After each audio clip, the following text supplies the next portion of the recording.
Assalamualaikum warahmatullahi wabarakatuh.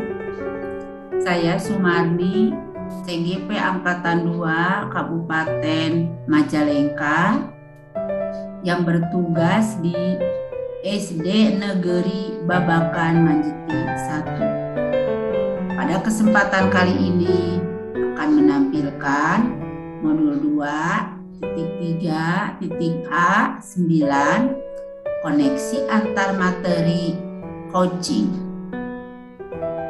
Kesimpulan dan penjelasan mengenai peran coach di sekolah dan keterkaitannya dengan materi sebelumnya di modul 2, yakni pembelajaran berdiferensiasi dan pembelajaran sosial emosional.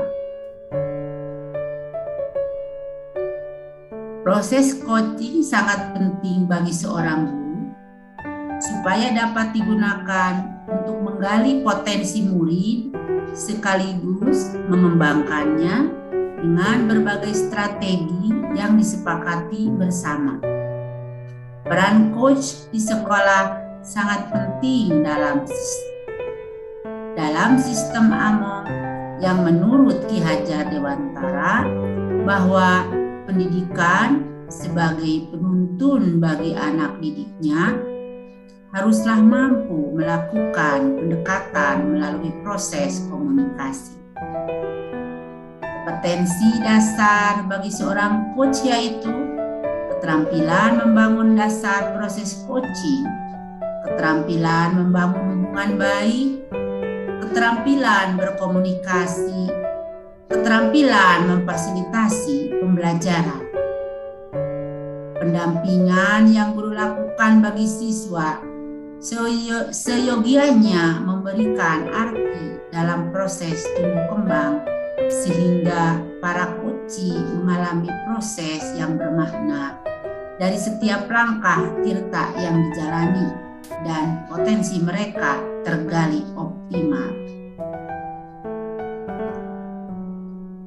Keterkaitan antara peran coach dengan pembelajaran berdiferensiasi. Pada pembelajaran berdiferensiasi, guru berusaha mengelola kelas untuk memenuhi kebutuhan murid secara individu, mengetahui latar belakang murid dari pembelajaran sebelumnya, dan perkembangan keterampilan mereka, mengetahui minat, motivasi, dan tujuan mereka, profil belajar murid, apa yang mereka sukai. Dengan mengetahui informasi tersebut, saya akan berusaha untuk merancang dan melaksanakan pembelajaran secara efektif di kelas, sehingga siswa bisa belajar dengan nyaman, terpenuhi kebutuhan belajar siswa secara optimal.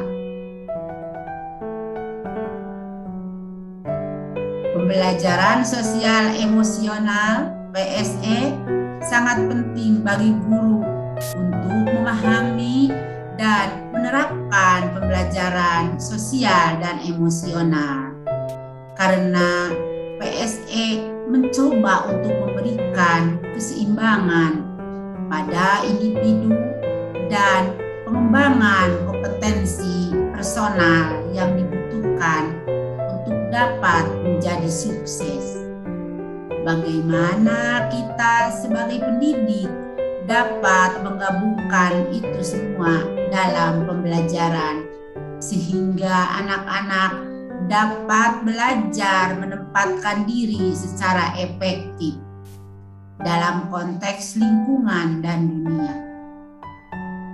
Terkait dengan tujuan coaching untuk melejitkan potensi murid, proses coaching dapat berjalan dengan mengoptimalkan ranah sosial emosional sehingga setiap murid mampu menyelesaikan setiap masalah dengan potensi dan kemampuannya sendiri.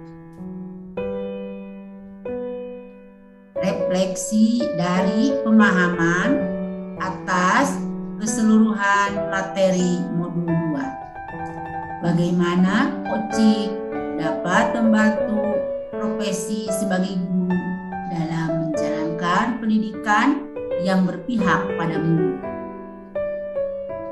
Praktek coaching sebuah proses kolaborasi yang berpusat pada solusi untuk melejitkan potensi murid secara optimal.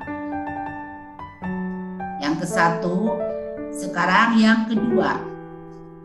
Proses coaching menuntun murid untuk berkesadaran penuh mencapai kemerdekaan belajar, digali dengan pertanyaan-pertanyaan reflektif untuk memaksimalkan segala potensinya. 3. Proses coaching, murid diberi kebebasan peran guru sebagai pamong hanya memberi bantuan dan arahan melalui pertanyaan reflektif agar anak menemukan kekuatan kodratnya sendiri. 4.